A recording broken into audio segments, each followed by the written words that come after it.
एक समय की बात है। मीना नाम की एक महिला अपने घर की इकलौती भैंस के लिए जंगल में चारा काटने जाती थी। वह बहुत गरीब थी, लेकिन दिल की बहुत नेक थी। एक दिन एक जादुई तोता पेड़ पर बैठा मीना को देख रहा था। वाह, ये औरत कितनी मेहनती है। मैं कई सालों से देख रही हूँ। ये हर सुबह यहाँ आती है और अपनी भैंस के लिए ताज़ा चारा काट के ले जाती है। लेकिन एक भैंस कितना ही दूध देगी? उससे तो इनके घर की खीर ही बनती होगी। फिर ये बेचते क्या होंगे? मैं एक जादुई तोता हूँ, क्यों न मैं एक गाय बनकर इनके घर चला जाऊँ। मेरे दूध बेचकर ये अपनी जिंदगी आराम से जी सकेंगी। हाँ, यह ठीक रहेगा। ये औरत नेक दिल और दयालु भी लगती है। इतना कहकर तोता नीचे आया और एक सुनहरी चमक के साथ एक खूबसूरत गाय में बदल गया। फिर वो मीना के पास गई और बोली, हे दयालु औरत, इस जंगल में मेरा कोई नहीं है। मैं अकेली हूँ। क्या तुम मुझे अपने घर ले चलोगी? मैं तुम्हें बदले में बहुत सारा दूध दूंगी। मीना गाय की बात सुनकर आश्चर्य से बोली, ये क्या? मैं तो कहीं सपना नहीं देख रही हूँ। ये गायें, ये तो बोल रही हैं। पहले तुम बताओ, तुम बोल कैसे रही हो? मैंने तो आज तक कभी भी ऐसी गायें नहीं देखी जो इंसानों की तरह बोलती हैं। दरअसल मैं एक जादुई गाय हूँ, इसीलिए मैं इंसानों की तरह बोल सकती हूँ और उनकी बातें समझ सकती हूँ। मैं कह रही थी, मुझे अपने घर ले चलो। तुम मुझे सुबह शाम हरा भरा चारा देना और मैं तुम्हें ढेर सारा दूध दूंगी।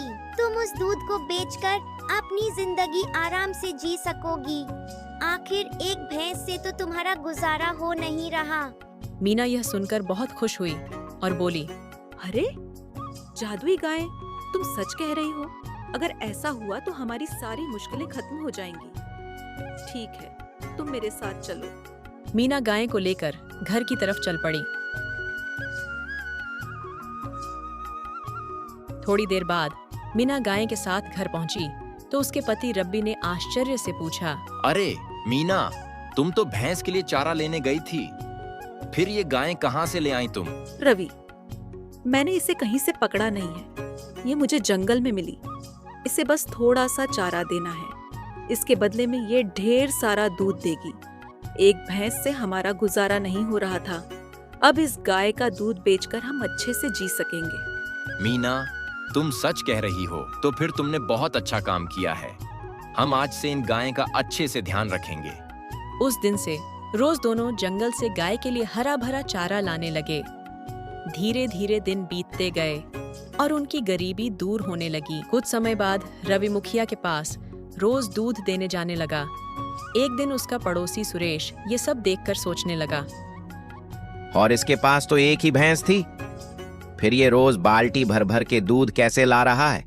एक भैंस इतना दूध कैसे दे सकती है? जरूर कोई रहस्य है, मुझे जल्दी पता लगाना होगा। सुरेश अपनी पत्नी सरला को ये बात बताने घर गया। घर पहुंच के बोला, सरला, तुम तो जानती हो कि रवि के पास सिर्फ एक भैंस थी, फिर वो कहां से रोज बाल्टी भर भर के दूध बेच रहा है? हमें जल्दी पता लगाना होगा, वरना वो हमसे भी अमीर हो जाएगा। ये जी, अगर ऐसा है तो जाइए और जल्दी पता लगाइए। मैं ऐसा होता नहीं देख सकती। हाँ ठीक है, मैं अभी जा रहा हूँ। वह रवि के घर पहुंचा और चुपके से सब देखने लगा। रवि गाय से बातें कर रहा था। मेरी प्यारी गाय, और चारा खाएगी? मैं अभी लाता हूँ। नहीं रवि, आज तुमने मुझे बहुत चारा खिला दिया। अब मैं और नहीं खा सकती। सुरेश गाय को बोलते हुए देखकर हैरान रह गया। ये कैसे हो सकता है? गायें भी इंसानों की तरह बोलती हैं। रवि, आज मैं तुम्हें ढेर सारा दूध दूंगी। जितना दूध चाहिए उतनी बाल्टियां रख दो। कल सुबह वो सारी बाल्टियां दूध से भरी होंगी। नहीं गायत्री, तुम पहले जितना दूध देती थी उतना ही दो। ज्यादा लालच अच्छा नहीं। हमारा गुजारा अच्छे से हो रहा है। वैसे तुम्हें मेरे घर अच्छा तो लग रहा है ना? तुम्हें चारा देने में मैं परेशान नहीं हूँ। हाँ रवि, मैं बहुत खुश हूँ। हमारे दूध से तुम्हें फायदा हो रहा है ना? हाँ गायत्री, तुम्हारे दूध से हमें 2 वक्त की रोटी मिल रही है। अच्छा, तो ये जादुई गायें हैं जो बाल्टी बाल्टी दूध देती हैं। मुझे जल्दी कुछ करना होगा। हाँ, कल जब रवि गाय को जंगल ले जाएगा, मैं उसे मार दूंगा। फिर देखता हूँ ये दूध कहाँ से लाता है।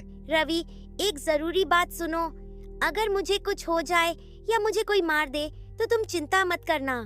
जिस पेड़ के नीचे मैं मीना को मिली थी उसकी पत्तियां मेरे सिर पर रख देना, मैं फिर से जीवित हो जाऊंगी।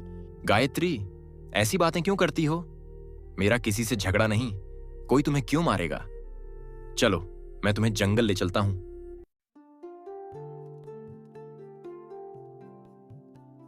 मीना, मैं गायत्री को जंगल ले जा रहा हूं। अगर देर हो जाए तो चिंता मत करना। ठीक है, लेकिन जंगल में सावधान रहना, वहाँ जंगली जानवर होते हैं।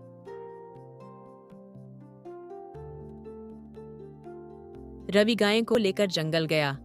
वहां गायत्री हरा भरा चारा खाने लगी। तभी रवि ने सोचा, आज बहुत गर्मी है। एक काम करता हूं, मैं उस पेड़ के नीचे थोड़ा आराम कर लेता हूं। वो पेड़ के नीचे जमीन पर बैठ गया। यहाँ सुरेश झाड़ी के पीछे छिपा था। उसने सोचा, इस गाय को मारना ही पड्डी ढेगा, ये मेरे रास्ते का कांटा है। तभी गायत्री जोर-जोर से चिल्लाने लगी। रवि नींद से जागा और बोला, गायत्री को क्या हुआ? मुझे देखना चाहिए। वह गाय के पास पहुंचा और देखकर स्तब्ध रह गया। गायत्री मर चुकी थी। रवि बहुत दुखी हुआ और उसकी आंखों से आंसू बहने लगे। हे ऊपर वाले, ये कैसे हो गया? मेरी गायत्री कैसे मर गई? अब मैं मीना को क्या जवाब दूंगा? रवि उदास होकर घर लौटा। तभी मीना ने पूछा, रवि, क्या हुआ?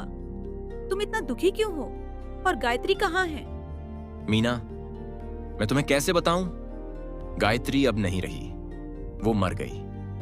ये क्या कह रहे हो? वह तो जंगल में चारा खाने गई थी। बताओ क्या हुआ? ये कैसे हो गया?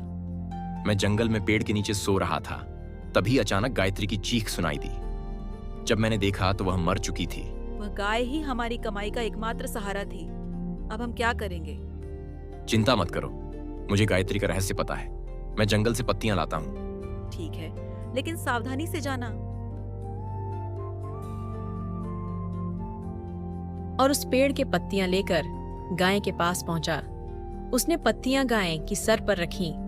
तभी तेज रोशनी के साथ गायत्री जीवित हो गई। रवि खुश होकर बोला, गायत्री, तुम वापस आ गई। ऊपर वाले का लाख लाख शुक्र है। पता है, मुझे तुम्हारे बिना अच्छा नहीं लग रहा था। मीना और मेरा रो रो कर बुरा हाल हो गया। रवि गायों को लेकर घर गया।